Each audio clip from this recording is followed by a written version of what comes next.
नमस्कार दोस्तों, मेरा नाम राजेश बब्बरा और मेरे सहयोगी एस्ट्रो कुलवंत जी, हम दोनों मिलकर ये चैनल रन करते हैं। तो आज एक और वीडियो आपके सामने प्रस्तुत कर रहा हूँ। सिंपल वीडियो है, हर भाव का बल कैसे देखा जाए, किस भाव में स्ट्रेंथ है, किस भाव में वीकनेस है, कमजोरी है, कैसे देख सकते हैं। और ये भाव आपको उस भाव का सिग्निफिकेशन जो होता है, उसका रिजल्ट कितने परसेंट अच्छा देगा, कितने परसेंट खराब देगा, ये आज मैं आपको यहाँ पे बताने वाला हूँ। इसको कोशिश करूंगा 3 पार्ट्स में बनाऊंगा, क्योंकि मैं नहीं चाहता कि वीडियो 7-8 मिनट से लंबी हो। तो आइए वीडियो आरंभ करते हैं। भगवान गणेश जी से आराधना करूंगा, शनिदेव से आराधना करूंगा, सबके घर में सुख और शांति बनाए रखें।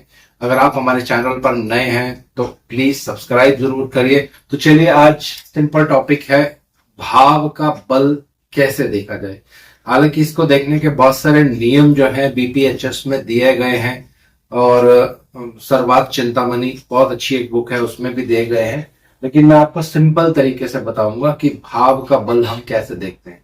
इसको देखने के 3 या 4 तरीके होते हैं। 3 तरीके हम यहाँ पे यूज करेंगे। पहला, जब हम किसी भी भाव के बारे में उसकी स्ट्रेंथ, उसका बल देखना चाहते हैं, तो सबसे पहले हमें ये देखना है उस भाव में कौन सा ग्रह बैठा है। सेकंड, हमें यह देखना है कि उस भाव का मालिक कहां पे है। और तीसरा, हमें यह देखना है कि उस भाव को कौन सा ग्रह देख रहा है, उस देखने वाले ग्रह में कितना बल है और उसकी दृष्टि में कितना बल है। ये सारी चीजें 3 पार्ट्स में कवर करूंगा, बिल्कुल सिंपल तरीके से, ताकि आपको समझने में इजी रहे। तो चलिए पहले बात करते हैं। अगर आपको भाव का बल देखना है तो पहला नियम, जो ग्रह उसमें बैठा होगा उसको एनालाइज करना है। उदाहरण के लिए भी मैं आपको एग्जांपल भी दूंगा। तो 2 चीजें यहाँ पे आपको समझनी है, बहुत क्लियर आपको होनी चाहिए। इसके लिए बेसिक ज्योतिष बहुत क्लियर होना चाहिए, फ्रेंडशिप एनिमिटी ये क्लियर होना चाहिए, और कौन सा ग्रह टेम्परेरी फ्रेंड या टेम्परेरी शत्रु बनता है ये भी यहाँ पे क्लियर होना चाहिए। तो ये सारा बुक्स में से पढ़ सकते हैं। कोई भी वैदिक ज्योतिष की एक बिगिनर्स की बुक आप खरीद लीजिए, उसमें सारी डिटेल्स दी रहती है। अब उदाहरण के लिए किसी भी भाव की हमें बात करनी है, तो पहला रूल यहाँ पे ये है, जो ग्रह उसमें बैठा है, तो नंबर 1, उस लगन का अगर वो शत्रु है तो उसके अकॉर्डिंग रिजल्ट चेंज होगा। उस लगन का अगर मित्र है, उसके अकॉर्डिंग उसका रिजल्ट चेंज हो जाएगा। दूसरा, वो ग्रह नेचुरल बेनिफिक है या नेचुरल मेलेफिक है, ये भी आपको जरूर ध्यान रखना है। क्योंकि यहाँ पे ग्रह जो है 2 तरह से रिजल्ट देते हैं। जो नेचुरल मेलेफिक्स ग्रह होते हैं, ये अपनी जो नेचुरल, जो मेलेफिक नेचर होती है, पाप ग्रहों की जो मेलेफिक नेचर होती है, उसको त्यागते नहीं है दोस्त। कहीं ना कहीं उसका रिजल्ट वो जरूर देते हैं। लेकिन ऐसा रिवर्स भी है कि अगर वो मेलेफिक हैं तो जरूरी नहीं है कि आपके लिए वो हमेशा खराब ही करेंगे, अच्छा रिजल्ट भी देते हैं। तो अब इसको एक सिंपल उदाहरण से समझते हैं, ताकि ये जो टेक्निक है, ये जो कॉन्सेप्ट है, वो क्लियर हो जाए। तो ये पहला पार्ट ही रहेगा। सेकंड पार्ट में फिर इसका जो रूलर है, यानी भावेश जो है, वो कहाँ पे गया है, उसके साथ फिर भाव का बल देखेंगे। तो आइए 1 या 2 सिंपल उदाहरण लेते हैं। मैं वीडियो ज्यादा लंबी नहीं करना चाहता हूं। मान लीजिए किसी की तुला लगन की कुंडली है।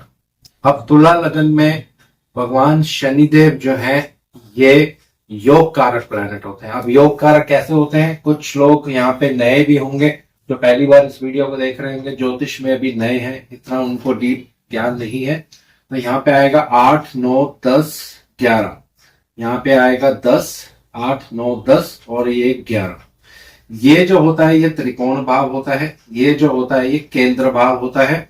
तो जब त्रिकोण और केंद्र एक ही ग्रह उसका मालिक बन जाता है, तो इसको कहते हैं योग कारक ग्रह। ये 6 लग्नों के लिए एप्लीकेबल होता है। कभी समय मिलेगा तो वो भी आपको बता दूंगा, लेकिन इस पे मेरी पुरानी वीडियो है, आप जाके देख सकते हैं। तो अब एक बेसिक रूल जो बीपीएचएस में सर्वार्थ चिंतामणि में बहुत क्लियर यहाँ पे लिखा है, वहीं से ये मैं आपको बता रहा हूं। अपनी तरफ से मैं कुछ भी यहाँ पे ऐड नहीं करता हूं। जो योग कारक ग्रह है वो कुंडली में कहीं भी बैठेगा तो आपको उसका बेनिफिक रिजल्ट जरूर मिलेगा। एक उदाहरण के लिए समझ लेते हैं। मान लीजिए यहाँ पे शनि योग कारक है, तो योग कारक बहुत पावरफुल होता है, केंद्र का मालिक है, त्रिकोण का मालिक है, बहुत शुभ है। तो अगर ये शनिदेव दूसरे भाव में बैठ जाते हैं तुला लगन वालों के लिए, तो भाव को बल मिलेगा दोस्तों। इस तरह से आप भाव का बल देख सकते हैं, क्योंकि ये योग कारक है तो कुछ ना कुछ बेनिफिट तो इनको 100% देना ही है, ये बिल्कुल तय होता है हॉरोस्कोप में। अब इसको आगे हम क्लासिफाई करेंगे, ये ज्यादा इंपॉर्टेंट है। तो पहले आपको ये क्लासिफाई करना है कि किस राशि में बैठे हैं। यहाँ पे ये मंगल की राशि में बैठे हैं, जो इनकी शत्रु राशि होती है। पैसा तो जरूर देंगे क्योंकि दूसरे भाव में बैठे हैं। दूसरा भाव पैसे का है, दूसरा भाव एजुकेशन का है, दूसरा भाव चाइल्ड बर्थ का भी होता है, ये भी आने वाली वीडियोस में आपको एक्सप्लेन करूंगा।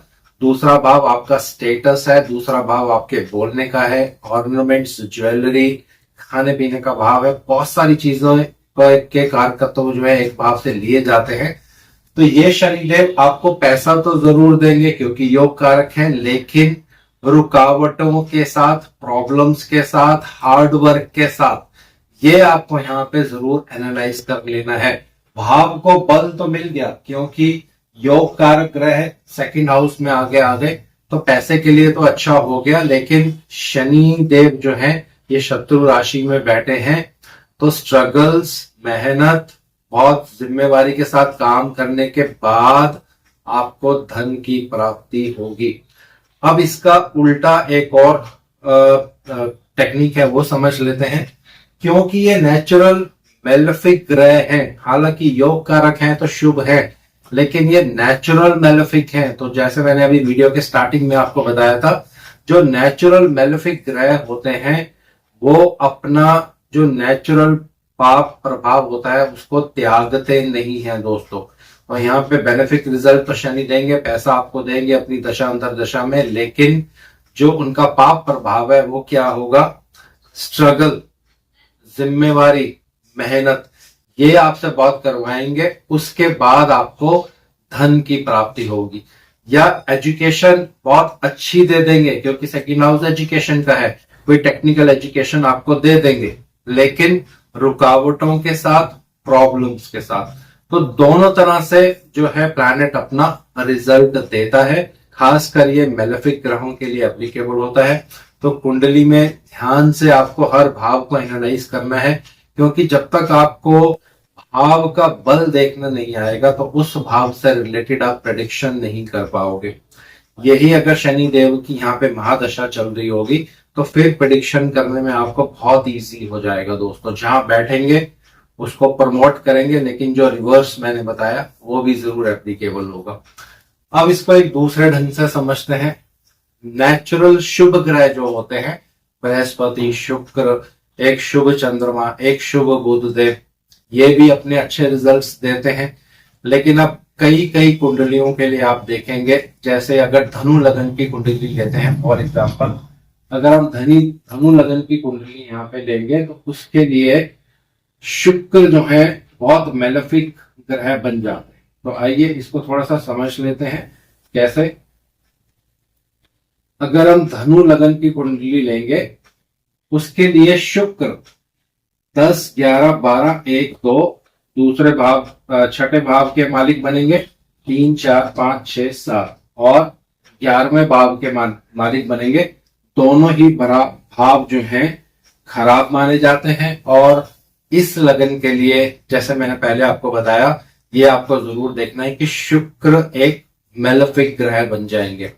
तो नेचुरल बेनिफिक है लेकिन फंक्शनल मेलेफिक बन गए हैं। अब ये जहां बैठेंगे उस भाव के बल में कमी करेंगे। ये एक सिंपल सा रूल है, बहुत सिंपल बेसिक ज्योतिष है दोस्तों, लेकिन हम इसको फॉलो नहीं करते हैं। इसको आप फॉलो करिए, ये हर क्लासिकल बुक में दिया हुआ है, हर क्लासिकल बुक में आप पढ़ेंगे तो ये चीजें दी हैं। उदाहरण के लिए इस शुक्र देव को मैं यहाँ प्लेस्ड कर देता हूं। अब देखिए किस तरह से आपको प्रेडिक्शंस में इसको यूज करना है। ये बहुत इंपॉर्टेंट टेक्निक है जो आपके साथ आज मैं शेयर करने जा रहा हूं, क्योंकि ये 6th लॉर्ड है, 11th लॉर्ड है, पापी है इस लगन के लिए, लेकिन नेचुरल शुभ ग्रह है। तो संतान के विषय में आपको चिंता हो जाएगी, देरी से संतान हो सकती है, प्रॉब्लम हो सकता है, क्योंकि 6th लॉर्ड भी है, 11th लॉर्ड भी है, दोनों ही भाव यहाँ पे खराब हैं। तो संतान पक्ष की तरफ से आपको चिंता, संतान को लेकर चिंता, कुछ ना कुछ उसमें प्रॉब्लम, संतान देरी से होना या अबॉर्शन हो जाना, कुछ ना कुछ वहां पे आपको रिजल्ट ये शुक्रदेव जरूर देंगे। यानी 5th हाउस को बल नहीं मिल पाया है, इसमें बल में कमी हो गई है। लेकिन दूसरा साइड जो है, ये एक नेचुरल बेनिफिक ग्रह है, नेचुरल शुभ ग्रह है, तो कहीं ना कहीं अपना नेचुरल शुभ प्रभाव भी जरूर देंगे। तो ऐसे केस में क्या प्रेडिक्शन कर सकते हैं, ठीक है प्रॉब्लम्स हो रही है, चाइल्ड बर्थ देरी से हो रहा है, या अबॉर्शन हो गया है, या आपकी वाइफ चाइल्ड सस्टेन नहीं कर पा रही है, कंसीव नहीं कर पा रही है, बहुत सारी यहाँ पे प्रेडिक्शंस है। लेकिन आपको अपनी संतान को लेकर बहुत चिंता रहेगी, उससे प्यार बहुत रहेगा। क्यों? क्योंकि वीनस एक शुभ ग्रह है, उसको अपना शुभ रिजल्ट, नेचुरल शुभ रिजल्ट देना है दोस्तों। तो संतान के साथ प्रेम बहुत रहेगा, संतान को लेकर आप हमेशा चिंतित बहुत रहेंगे, ये वीनस का एक नेचुरल शुभ रिजल्ट भी है। तो बहुत संतान और आप में बहुत प्यार, प्रेम संबंध भी अच्छे हो सकते हैं, क्योंकि शुक्र एक प्रेम संबंध का कारक प्लैनेट है दोस्तों। तो दोनों तरफ से ये रिजल्ट देते हैं, ये आपको हमेशा एनालाइज करना है। भाव को बलहीन कर दिया, भाव में बल नहीं है, उस भाव में पीड़ा आ गई, क्योंकि शुक्र 6th लॉर्ड है, 11th लॉर्ड है, लेकिन साथ साथ नेचुरल शुभ ग्रह होने की वजह से फिर उसमें उन चीजों में कुछ पॉजिटिविटी भी आपको जरूर मिलती है दोस्तों। तो इस तरह से हर भाव को आप कुंडली में जरूर एनालाइज करिए।